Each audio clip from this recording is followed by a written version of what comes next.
Yo, what is up guys, Dimeo's back with a brand new video, and we're back on some more Call of Duty World War II. I want to talk about something a little bit serious this video, if you can even take my video seriously at this point, because all I do is post shit content. But in this video, what I want to talk about was the current state of this game, and what I think should be changed, and what I like about it, what I don't like about this game, because I would much rather talk about a game's current state than my own mental state, haha. So anyway, let's start from the very beginning. This game came out, and it had really one of the worst launches out of any Call of Duty that I've seen recently anyway. This game started off really badly. It was really hard to connect the games, and the headquarters was completely empty. A lot of the features that this game promised just weren't available at launch. Now I will say that even with the server issues and the lack of people in headquarters, I still love this game, and I still do to this day. This game is incredible. I still think it's one of the best Call of Duties that we've seen in recent years. And at first I was defending this game, saying that, you know, the server issues aren't that big of a deal, but looking back on that, it is actually kind of a big deal, because if you think about it, Activision are a multi-billion-dollar company. They should be able to handle all these server issues. My opinion has kind of changed. Seeing how big Activision is, I really do think that maybe they should have been able to fix these issues a little bit quicker. And in fact, all the issues aren't even gone. I still can't connect with people in headquarters. In the entire time that I've played this game, I think I've only been in a full headquarters match probably once. And that may have been when they were testing to see if it was working. And it was, so why did they change it? But at the end of the day, these issues aren't really that big of a deal. Yeah, they were promised to be there at launch and they weren't, which really sucked. And quite honestly, I would love to be able to get into big servers of headquarters, but I just can't. But that's not really that big of a deal. It doesn't really affect the actual gameplay, like when we're getting into games. So let's talk about that. Now, I will admit, there are a lot of things that I was defending in this. I hit marked another triple. I hit marked another triple. Is this a joke, dude? You saw that white hit marker. I hit marked another triple. I'm just so unlucky in this game. What is going on? I got a collab, but it was a white hit marker. I hit marked another triple, dude. Are you serious? Oh, that's not great. I'm not too happy about that, gonna be quite honest. Like, on top of that, there wasn't even a fourth for me to save or a quad feed. Ugh, this is ridiculous. But anyway, as I was saying before we get off topic, when this game initially came out, I was defending a lot of features to do with it. And now that I've played this game a little bit more, I really haven't changed my opinion too much, but there are a few more things that I will critique about this game. Look at this, guys. Look, you're gonna see it right here. Look.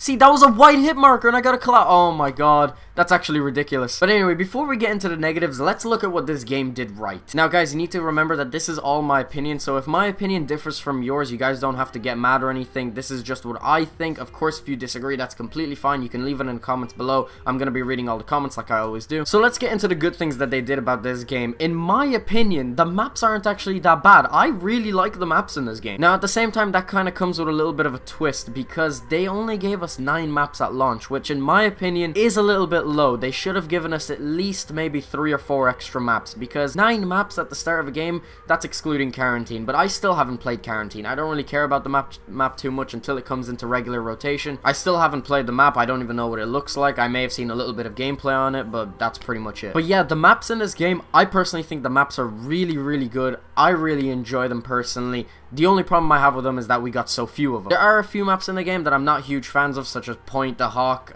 Saint Marie, the whatever that one is. I would say out of the 9 maps that are originally in the game, excluding quarantine, I would say maybe 6 of them. That's just a rough guess from me. I'd say about 6 of them are pretty good. Yeah, that's kind of low, but at the same time, I really enjoy the maps. I think they're great. Another thing that I think they completely nailed with this game, besides all the server issues and all that, the connection is still really good on this game. It is crisp. You don't get really much lag in any game unless something really bad is happening with the server. But in 99% of the games, the connection is crisp. It's really good. I like the connection. They did really well with that. Another thing they did really well is the game modes in this game. The war mode is absolutely incredible in this game, and while yes, people are saying that it's not usable for snipers and all this stuff, if you look at it as just the game mode itself and not necessarily whether or not clips are usable in it, it is a phenomenal game mode. It's one of the greatest things to happen to Call of Duty in recent years anyway. On top of new features that are added to this game, again, excluding all of the server issues, Headquarters is absolutely incredible. From the little amount of time that I did have with Headquarters,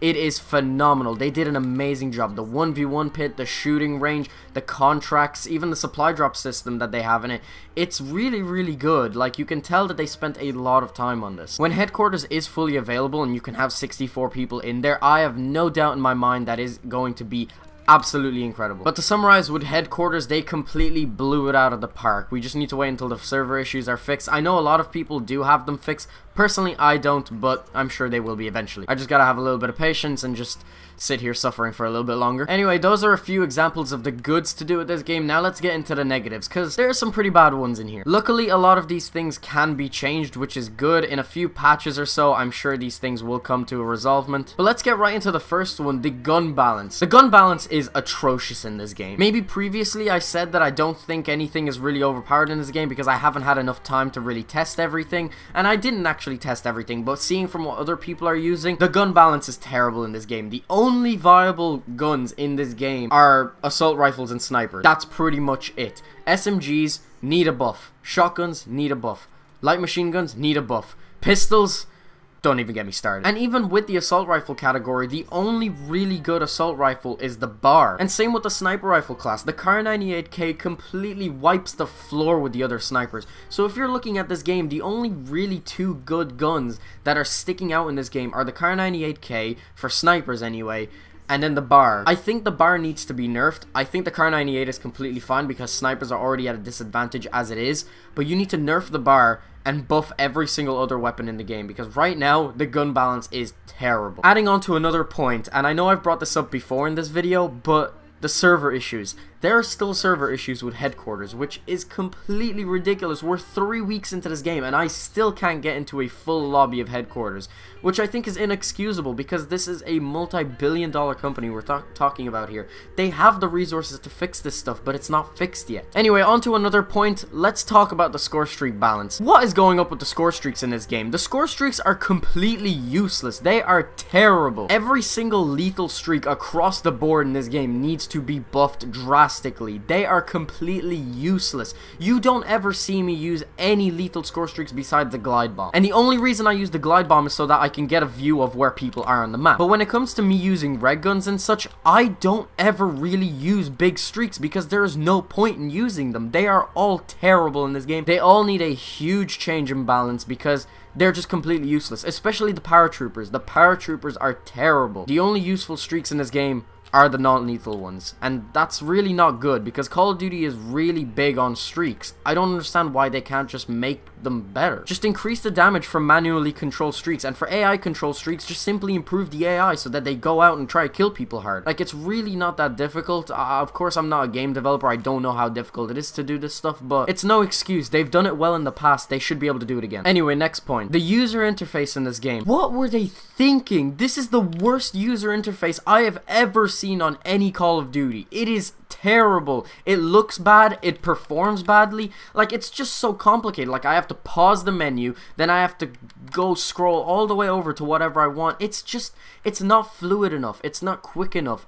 I don't know what they were thinking with the user interface. Now, I know they're going to fix this stuff, which is good. They said that they are going to change the UI, which I'm really, really happy to hear. I didn't expect them to change something like that, but still, I don't understand why they went with this user interface in the first place. It's just terrible. But anyway, that's pretty much it for the negatives of this game, and I'm gonna give you guys my overall opinion of the game. I think it's a really, really good game. There is definitely huge potential with it right now, but there are a few things they need to change, and luckily all the negatives of this game can be changed. They can be fixed with a patch, whatever, which is good, because if this was something to do with the fundamentals of the game that couldn't be changed, that's where we would have a problem. But no, the game overall is good. It's just they need to change a few things because it's kind of all over the place. It's like this game doesn't even know what it's doing with itself. But I'm sure that with a few patches in a month or two, this game will be polished and it should be really fucking good. If I were to rate this game out of 10 right now, I'd give it a 7 out of 10. And the reason I'm not giving it a higher score is because, again, a lot of those issues right now that are plaguing this game are pretty terrible, but they are going to be fixed soon. The reason I'm not giving it a lower score is because, at the same time, even with all these issues, I'm still loving this game. I still think it's absolutely incredible, and it is one of the best Call of Duties that we've ever had. But it can only get better with a few patches and a few changes, so I'm looking forward to that. But right now, the game stands as a 7 out of 10. But if you were to fix all of these issues that I talked about in this video, I could really say that this game could be an 8.5 or a 9 out of 10. Now, of course, as I said, this is all my opinion. If you guys don't agree with me, leave it in the comments below. I'd really like to see what you guys have to say. But like I said in the previous video, if you are going to give your opinion, just be nice. People are much more inclined to listen to what you have to say if you're just a nice person. Don't be rude and just say something stupid like, oh, Call of Duty's dead. You're not going to get anywhere with that opinion. And of course, you can't get my approval, which is obviously the biggest thing that you're looking for. But yeah, guys, that's pretty much the end of the video. I'll have my last one run up across the screen if you haven't checked that out already. already, definitely make sure to check it out. I hope you guys enjoyed. Thanks very much for watching.